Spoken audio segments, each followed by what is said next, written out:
Emma, by Jane Austen, read by the staff of Birmingham Public Libraries.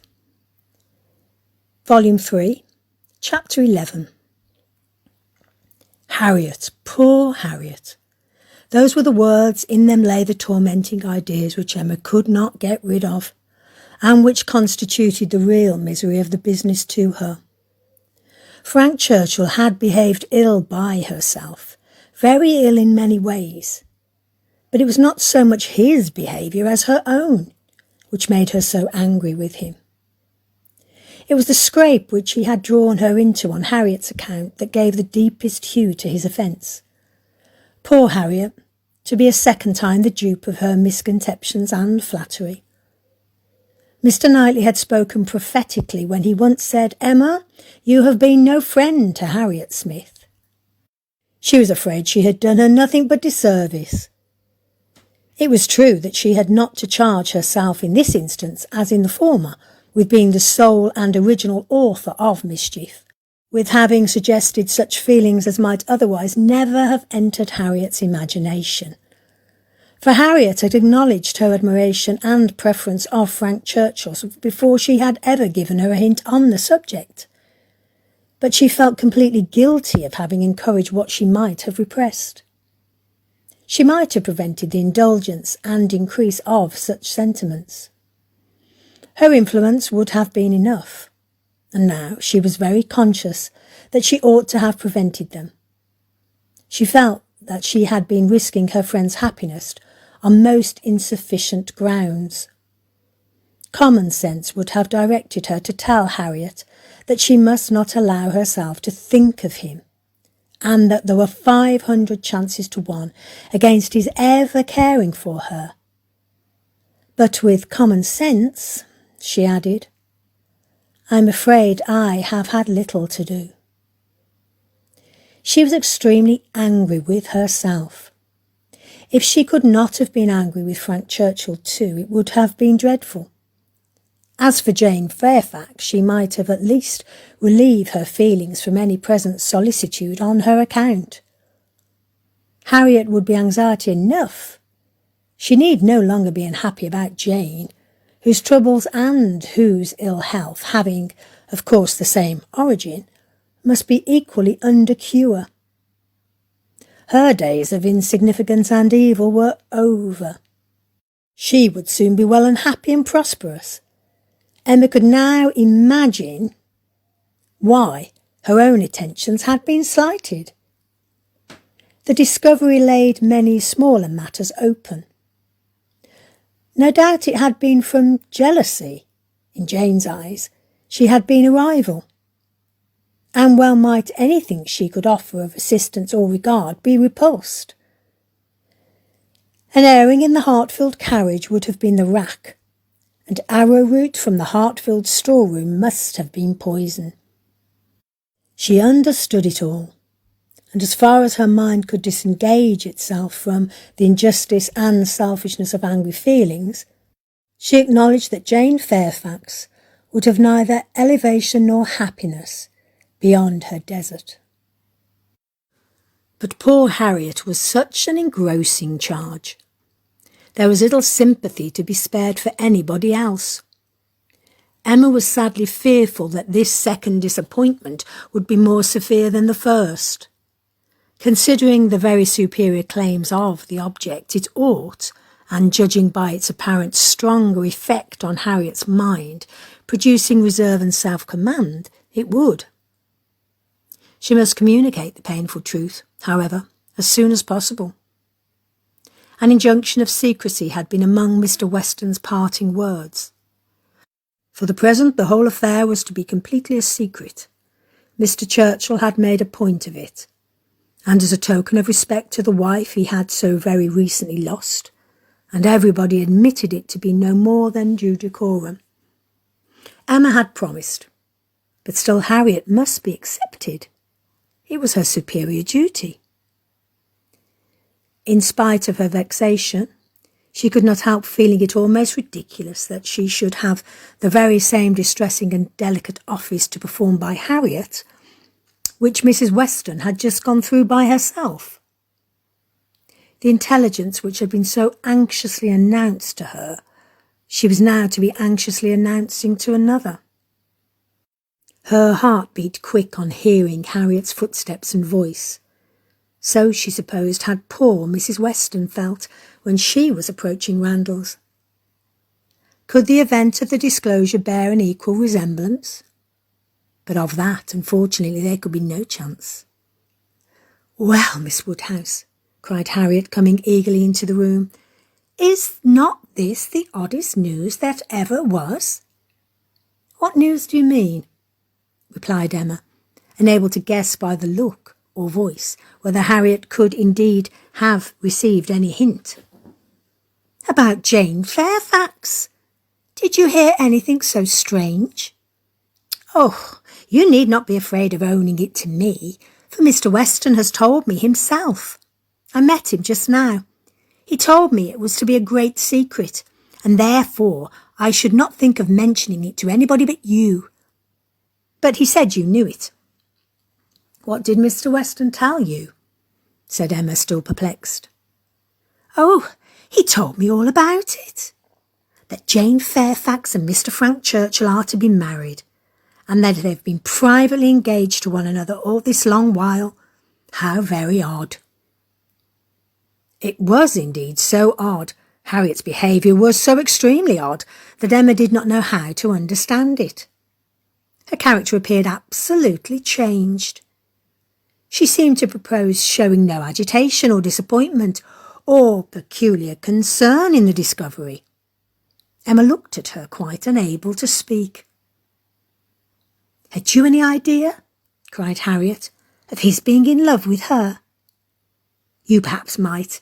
You," blushing as she spoke, "who can see into everybody's heart but nobody else."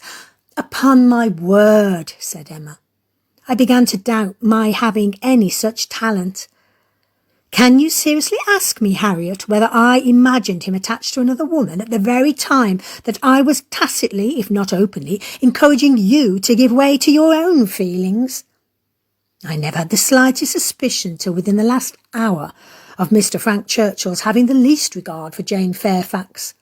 You may be very sure that if I had, I should have cautioned you accordingly." "Me?" cried Harriet, colouring and astonished. "Why should you caution me? You do not think I care about Mr. Frank Churchill?" "I'm delighted to hear you speak so stoutly on the subject," replied Emma, smiling. "But you do not mean to deny that there was a time, and not very distant either, when you gave me reason to understand that you did care about him." "Him? Never, never! Dear Miss Woodhouse, how could you so mistake me?" turning away distressed. "Harriet," cried Emma, after a moment's pause, "what do you mean? Good heaven, what do you mean? Mistake you? Am I supposed then—" She could not speak another word. Her voice was lost, and she sat down, waiting in the great terror till Harriet should answer. Harriet, who was standing at some distance, and with her face turned from her, did not immediately say anything, and when she did speak, it was in a voice nearly as agitated as Emma's. "I should not have thought it possible," she began, "that you could have misunderstood me. I know we agreed never to name him, but considering how infinitely superior he is to everybody else, I should not have thought it possible that I could be supposed to mean any other person. Mr. Frank Churchill, indeed! I do not know who would ever look at him in the company of the other. I hope I have a better taste than to think of Mr. Frank Churchill, who is like nobody by his side. And that you should have been so mistaken is amazing, I'm sure. But for believing that you entirely approved and meant to encourage me in my attachment, I should have considered it at first a too great a presumption almost to dare think of him.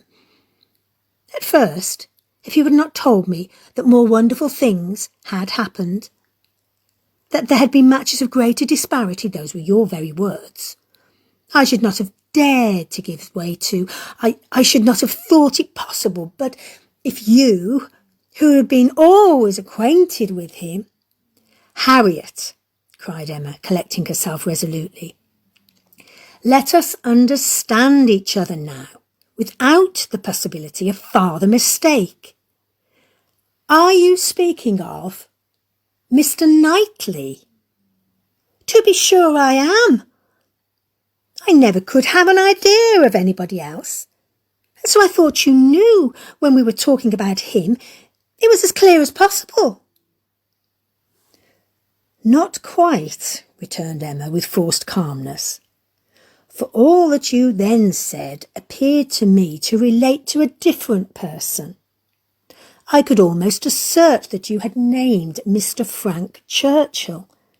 I'm sure the service Mr. Frank Churchill had rendered you in protecting you from the gypsies was spoken of." "Oh, Miss Woodhouse, how you do forget!" "My dear Harriet, I perfectly remember the substance of what I said on the occasion. I told you that I did not wonder at your attachment, that considering the service he had rendered you, it was extremely natural, and you agreed to it, expressing yourself very warmly as to your sense of that service, and mentioning even when your sensations had been in seeing him come forward to your rescue. The impression of it is strong in my memory." "Oh dear," cried Harriet, "now I recollect what you mean. But I was thinking of something very different at the time. It was not the gypsies. It was not Mr. Frank Churchill that I meant, no," with some elevation. "I was thinking of a much more precious circumstance, of Mr. Knightley's coming and asking me to dance, when Mr. Elton would not stand up with me, and when there was no other partner in the room. That was the kind action, that was the noble benevolence and generosity, that was the service which made me begin to feel how superior he was to every other being upon earth." "Good God!" cried Emma.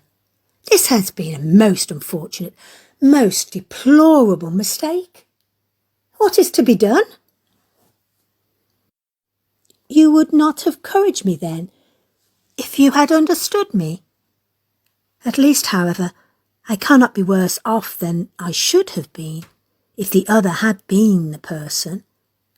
And now, is it possible—" She paused a few moments. Emma could not speak. "I do not wonder, Miss Woodhouse," she resumed, "that you should feel a great difference between the two, as to me or as to anybody. You must think one 500 million times more above me than the other. But I hope, Miss Woodhouse, that supposing that if, strange as it may appear, but you know they were your own words, that more wonderful things had happened, matches of greater disparity had taken place than between Mr. Frank Churchill and me. And therefore it seems as if such a thing as even this may have occurred before, and if I should be so fortunate beyond expression as to, if Mr. Knightley should really, if he does not mind the disparity, I hope, dear Miss Woodhouse, you will not set yourself against it, and try to put difficulties in the way. But you are too good for that, I am sure." Harriet was standing at one of the windows. Emma turned round to look at her in consternation, and hastily said, "Have you any idea of Mr. Knightley's returning your affection?" "Yes," replied Harriet modestly, but not fearfully. "I must say that I have." Emma's eyes were instantly withdrawn, and she sat silently meditating in a fixed attitude for a few minutes. A few minutes were sufficient for making her acquainted with her own heart. A mind like hers, once opening to suspicion, made rapid progress. She touched, she admitted, she acknowledged the whole truth. Why was it so much worse that Harriet could be in love with Mr. Knightley than with Mr. Frank Churchill? Why was the evil so dreadfully increased by Harriet's having some hope of a return? It darted through her with the speed of an arrow. That Mr. Knightley must marry no one but herself. Her own conduct as well as her own heart was before her in the same few minutes. She saw it all with a clearness which had never been blessed before. How improperly she had been acting by Harriet. How inconsiderate, how indelicate, how irrational, how unfeeling had been her conduct. What blindness, what madness had led her on? It struck her with a dreadful force, and she was ready to give it every bad name in the world. Some portion of respect for herself, however, in spite of all these demerits, some concern for her own appearance and a strong sense of justice by Harriet. There would be no need of compassion to the girl who believed herself loved by Mr. Knightley. But justice required that she should not be made unhappy by any coldness now. Gave Emma the resolution to sit and endure farther with calmness, with even apparent kindness.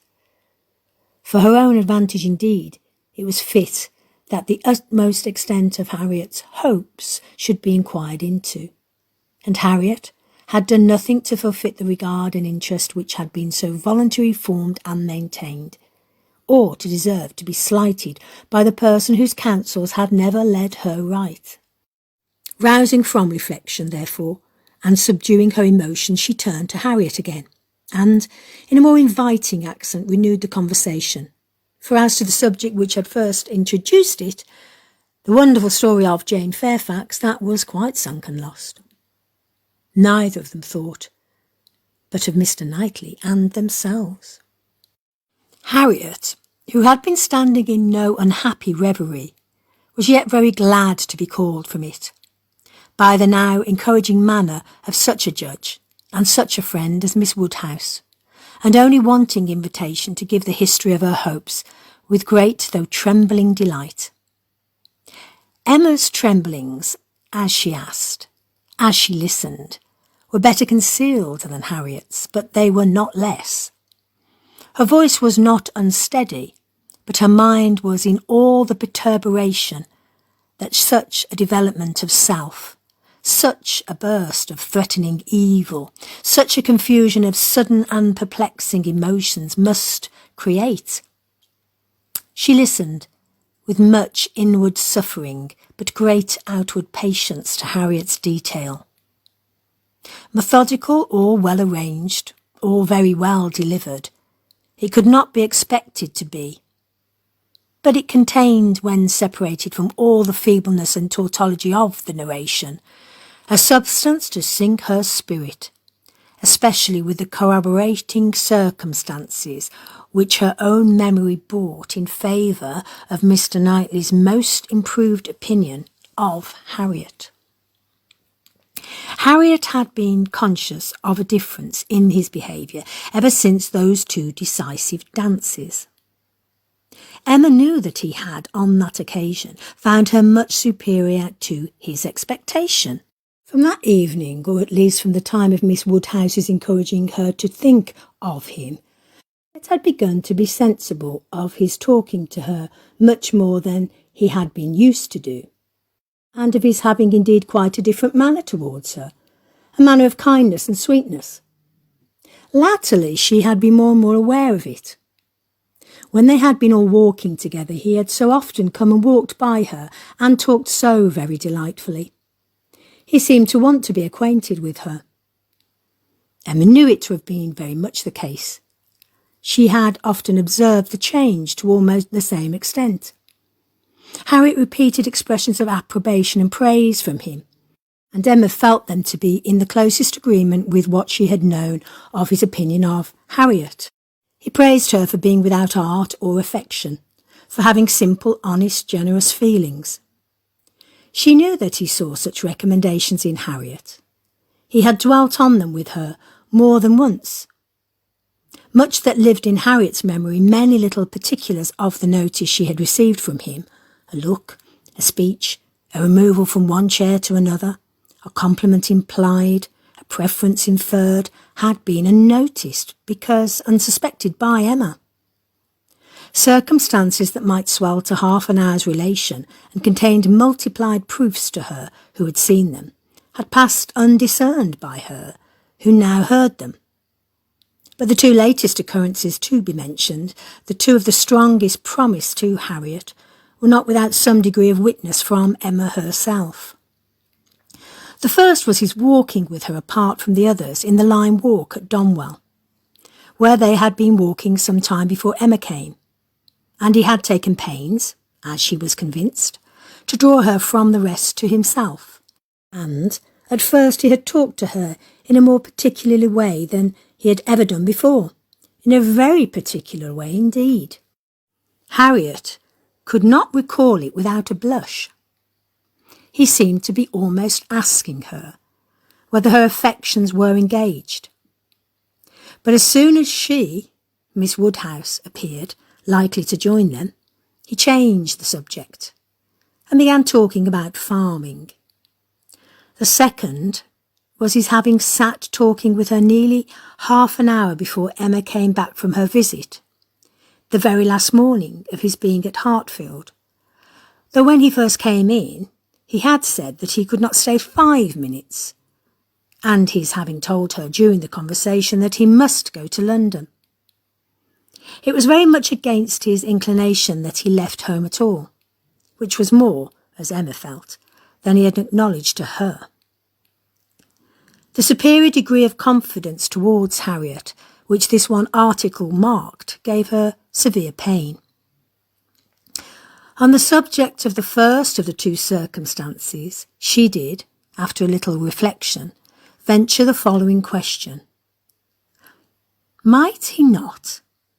Is it not possible that when inquiring as you thought into the state of your affections, he might be alluding to Mr. Martin?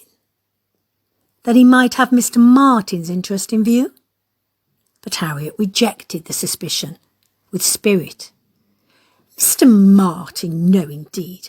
There was not a hint of Mr. Martin. I hope I know better now than to care for Mr. Martin or to be suspected of it.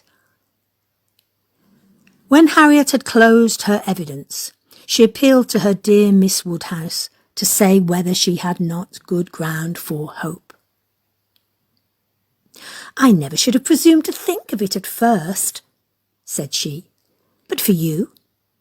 You told me to observe him carefully, and let his behaviour be the rule of mine, and so I have. Now, I seem to feel that I may deserve him, and that if he does choose me, it will not be anything so very wonderful.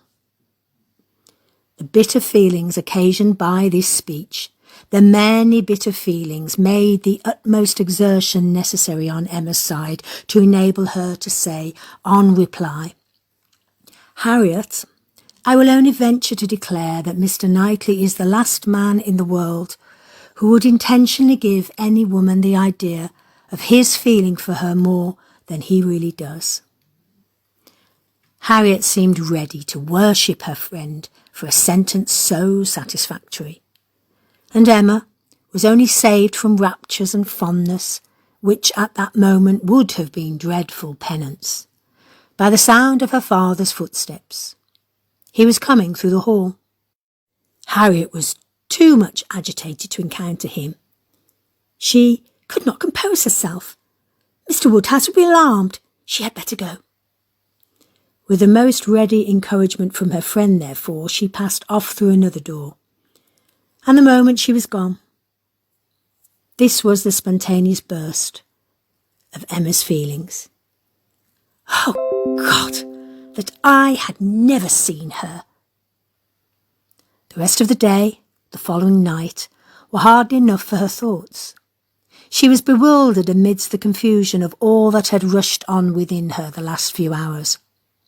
Every moment had brought her a fresh surprise, and every surprise must be matter of humiliation to her. How to understand it all? How to understand the deception she had been thus practised on herself and living under? The blunders, the blindness of her own head and heart? She sat still. She walked about. She tried her own room. She tried the shrubbery. In every place, every posture she perceived that she had acted most weakly, that she had been imposed on by others in a most mortifying degree, that she had been imposing on herself in a degree yet more mortifying, that she was wretched, and should probably find this day but the beginning of wretchedness. To understand, thoroughly understand her own heart, was the first endeavour. To that point went every leisure moment which her father's claim on her allowed, and every moment of involuntary absence of mind. How long had Mr. Knightley been so dear to her, as every feeling declared him now to be? When had his influence, such influence, begun? When had he succeeded to that place in her affection which Frank Churchill had once, for a short period, occupied? She looked back. She compared the two, compared them, as they had always stood in her estimation, from the time of the latter's becoming known to her, and as they must at any time have been compared to her. Had it, oh had it, by any blessed felicity occurred to her to institute the comparison? She saw that there never had been a time when she did not consider Mr. Knightley as infinitely the superior, or when his regard for her had not been infinitely the most dear. She saw that in persuading herself, in fancying, in acting to the contrary, she had been entirely under a delusion, totally ignorant of her own heart, and in short, that she had never really cared for Frank Churchill at all. This was the conclusion of the first series of reflection. This was the knowledge of herself on the first question of inquiry which she had reached, and without being long in reaching it. She was most sorrowfully indignant, ashamed of every sensation but the one revealed to her, her affection for Mr. Knightley. Every other part of her mind was disgusting. With insufferable vanity had she believed herself in the secrecy of everybody's feelings. With unpardonable arrogance proposed to arrange everybody's destiny. She was proved to have been universally mistaken, and she had not quite done nothing, for she had done mischief. She had brought evil on Harriet, on herself, and she too much feared on Mr. Knightley. Were this most unequal of all connections to take place, on her must rest all the reproach of having given it a beginning.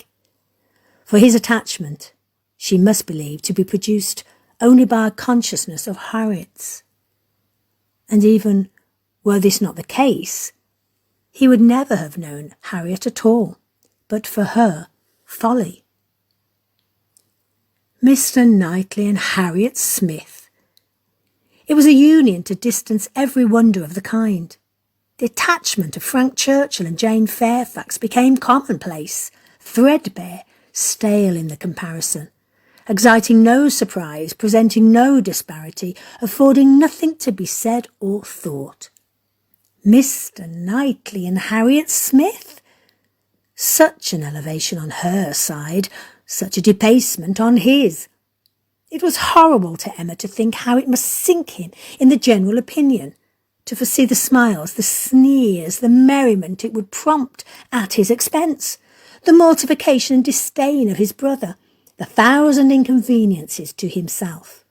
Could it be? No, it was impossible. And yet it was far, very far from impossible. Was it a new circumstance for a man of first-rate abilities to be captivated by very inferior powers? Was it new for one perhaps too busy to seek, to be the prize of a girl who would seek him?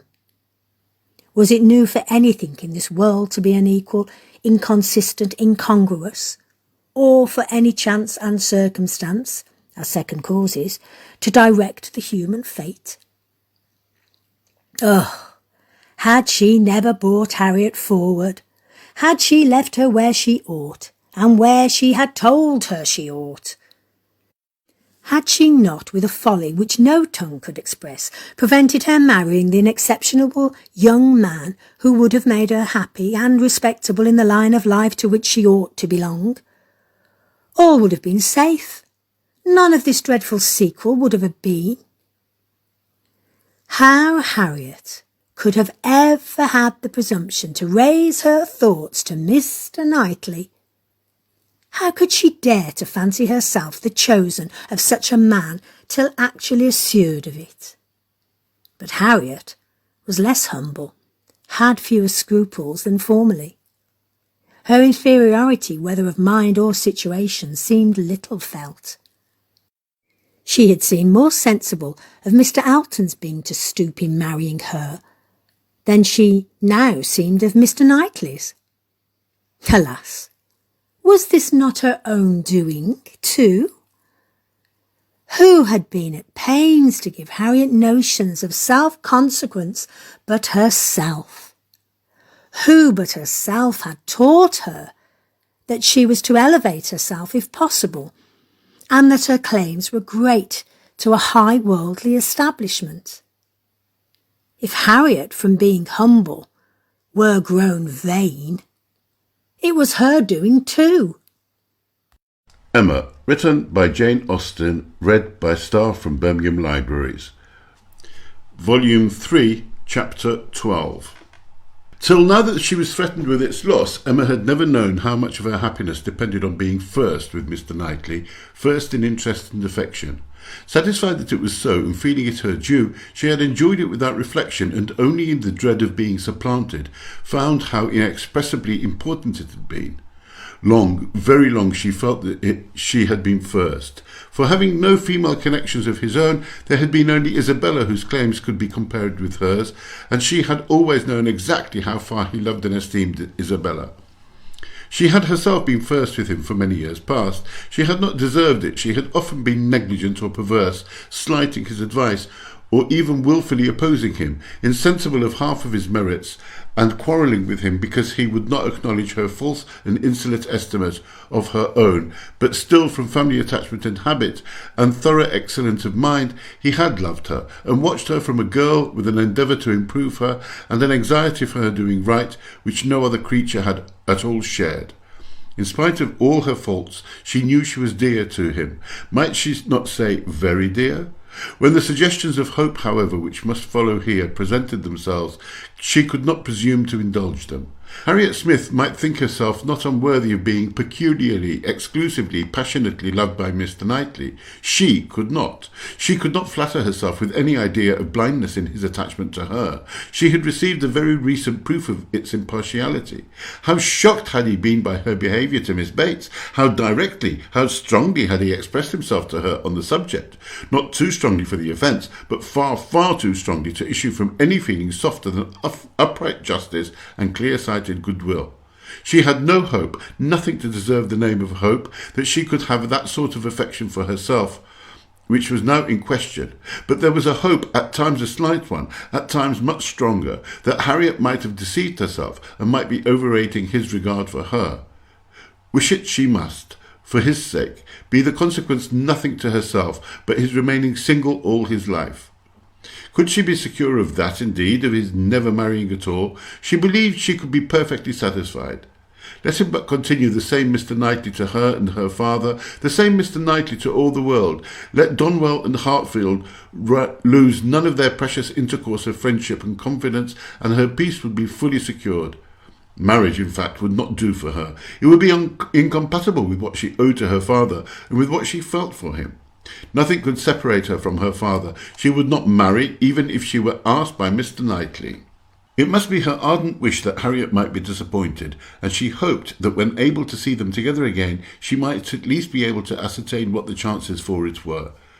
She should see them henceforth with the closed observance, and wretchedly as she had hitherto misunderstood even those she was watching, she did not know how to admit that she could be blinded here. He was expected back every day. The power of observation would be soon given. Frightfully soon it appeared, when her thoughts were in one course. In the meanwhile she resolved against seeing Harriet. It would do neither of them any good. It would do the subject no good to be talking of it further. She was resolved not to be convinced, as long as she could doubt, and yet had no authority for opposing Harriet's confidence. To talk would be only to irritate. She wrote to her, therefore, kindly but decisively, to beg that she would not at present come to Hartfield, acknowledging it to be her conviction that all further confidential discussion of one topic had better be avoided, and hoping that if a few days were allowed to pass before they met again, except in the company of others, she objected only to a tete-a-tete, they might be able to act as if they had forgotten the conversation of yesterday. Harriet submitted and approved and was grateful. This point was just arranged when a visitor arrived to tear Emma's thoughts a little from the one subject which had engrossed them, sleeping or walking the last 24 hours. Mrs. Weston, who had been calling on her daughter-in-law-elect and took Hartfield in her way home, almost as much in duty to Emma as in pleasure to herself, to relate all the particulars of so interesting an interview.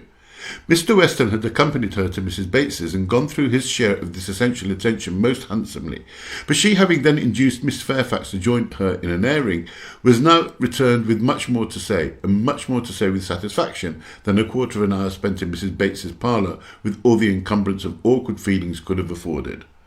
A little curiosity Emma had, and she made the most of it while her friend related. Mrs. Weston had set off to pay the visit in a good deal of agitation herself, and in the first place had wished not to go at all at present, to be allowed merely to write to Miss Fairfax instead, and to defer this ceremonious call till a little time had passed, and Mr. Churchill could be reconciled to the engagements becoming known, as considering everything, she thought such a visit could not be paid without leading to reports.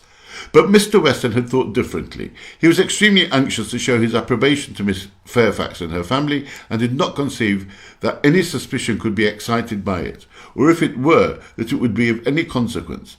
For such things, he observed, always got about. Emma smiled and felt that Mr. Weston had very good reason for saying so. They had gone, in short, and very great had been the evident distress and confusion of the lady. She had hardly been able to speak a word, and every look and action had shown how deeply she was suffering from consciousness. The quiet, heartfelt satisfaction of the old lady, and the rapturous delight of her daughter, who proved even too joyous to talk as usual, had been a gratifying yet almost an affecting scene. They were both so truly respectable in their happiness, so disinterested in every sensation, thought so much of Jane, so much of everybody, and so little of themselves, that every kindly feeling was at work for them. Miss Fairfax's recent illness had offered a fair plea for Mrs. Weston to invite her to an airing. She had drawn back and declined at first, but on being pressed had yielded, and in the course of their drive Mrs. Weston had, by gentle encouragement, overcome so much of her embarrassment as to bring her to converse on the important subject. Apologies for her seemingly ungracious silence in their first reception, and the warmest expressions of the gratitude she was always feeling towards herself and Mr. Meston, must necessarily open the cause. But when these effusions were put by, they had talked a good deal of the present and of the future state of the engagement. Mrs. Weston was convinced that such conversation must be the greatest relief to her companion, pent up within her own mind as everything had so long been, and was very much pleased with all that she had said on the subject. On the misery of what she had suffered during the concealment of so many months, continued Mrs. Weston, she was energetic. This was one of her expressions. I will not say that since I entered into this engagement I have not had some happy moments, but I can say that I have never known the blessings of one tranquil hour. And the quivering lip, Emma, which uttered it, was an attestation that I felt at my heart. Poor girl, said Emma. She thinks herself wrong then for having consented to a private engagement? Wrong? No one, I believe, can blame her more than she is disposed to blame herself. The consequence, said she, has been a state of perpetual suffering to me, and so it ought, but after all the punishment that misconduct can bring, it is still not less misconduct.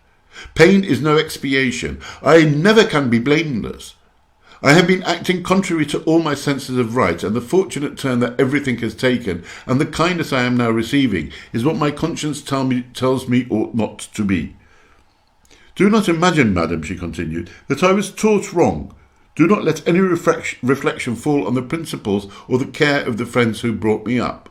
The error has been all my own, and I do assure you that, with all the excuse that present circumstance may appear to give, I shall yet dread making the story known to Colonel Campbell.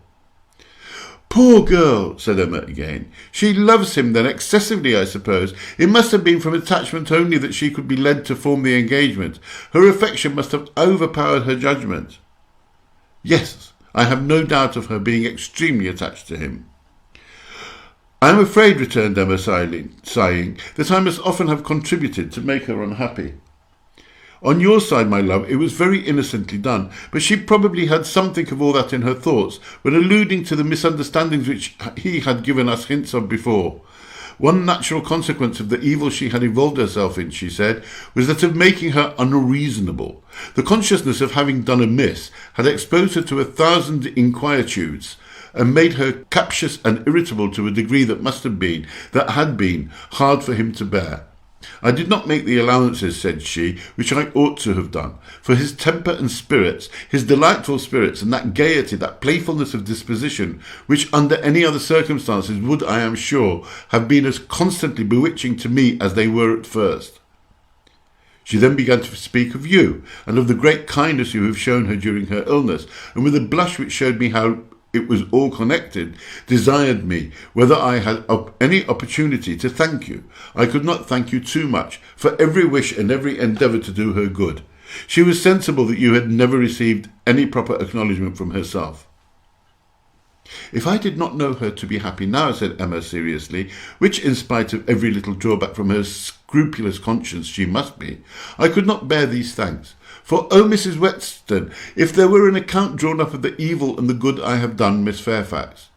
Well, checking herself and trying to be more lively, this is all to be forgotten. You are very kind to bring me these interesting particulars. They show her to the greatest advantage. I am sure she is very good.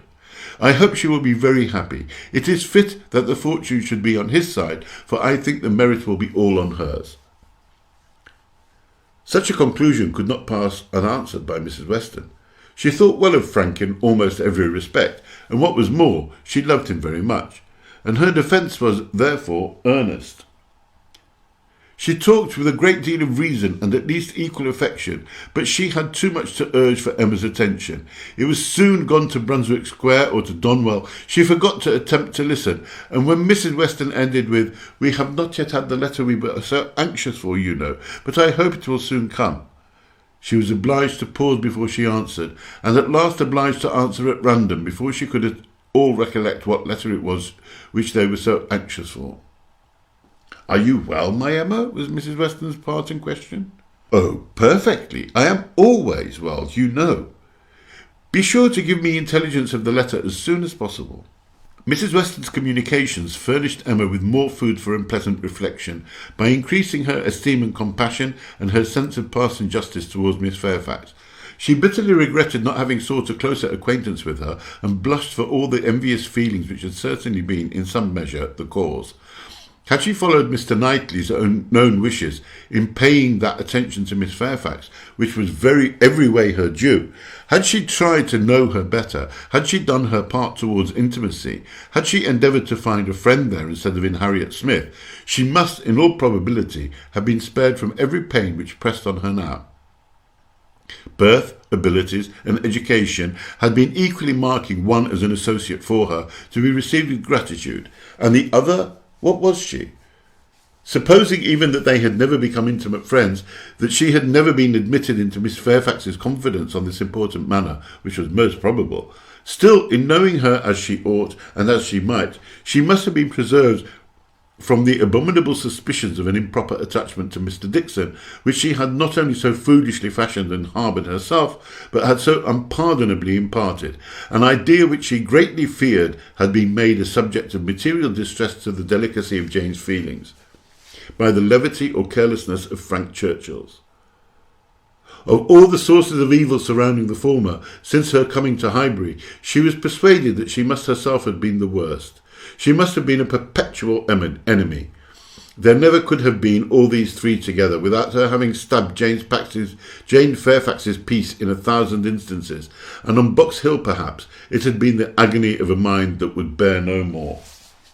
The evening of this day was very long and melancholy at Hartfield. The weather added what it could of gloom. A cold, stormy rain set in, and nothing of July appeared but in the trees and shrubs, which the wind was despoiling, and the length of the day which only made such cruel sights the longer visible. The weather affected Mr. Woodhouse, and he could only be kept tolerably comfortable by almost ceaseless attention on his daughter's side, and by exertions which had never cost her half so much before. It reminded her of their first full-on tete-a-tete on the evening of Mrs. Weston's wedding day, but Mr. Knightley had walked in then, soon after tea, and dissipated every melancholy fancy. Alas, such delightful proofs of Hartfield's attraction as those sorts of visits conveyed might shortly be over. The picture which she had then drawn of the privations of the approaching winter had proved erroneous. No friends had deserted them, no pleasures had been lost, but her present forebodings, she feared, would experience no similar contradiction. The prospect before her now was threatening to a degree that could not entirely be dispelled, that might not be even partially brightened. If all took place that might take place among the circle of her friends, Hartfield must be comparatively deserted, and she left to cheer her father with the spirits only of ruined happiness. The child to be born at Randalls must be a tie there even dearer than herself, and Mrs. Weston's heart and time would be occupied by it. They should lose her, and probably in great measure her husband too. Frank Churchill would return among them no more, and Miss Fairfax, it was reasonable to suppose, would soon cease to belong to Highbury. They would be married and settled either at or near Enscombe. All that were good would be withdrawn, and if those losses, the loss of Donwell, were to be added, what would remain of cheerful or of rational society within their reach? Mr. Knightley to be no longer coming here for the evening comfort, no longer walking in at all hours as if ever willing to change his own home for theirs? How was it to be endured? And if he were to be lost to them for Harriet's sake, if he were to be thought of hereafter as finding in Harriet's society all that he wanted, if Harriet were to be the chosen, the first, the dearest, the friend, the wife to whom he looked for all the best blessings of existence, what could be increasing Emma's wretchedness but the reflection, never far distant from her mind, that it had been all her own work? When it came to such a pitch as this, she was not able to refrain from a start or a heavy sigh, or even from walking about the room for a few seconds, and the only source whence anything like consolation or composure could be drawn was in the resolution of her own better conduct, and the hope that, however inferior in spirit and gaiety might be the following and every future winter of her life to the past, it would yet find her more rational, more acquainted with herself, and leave her less to regret than when it was gone.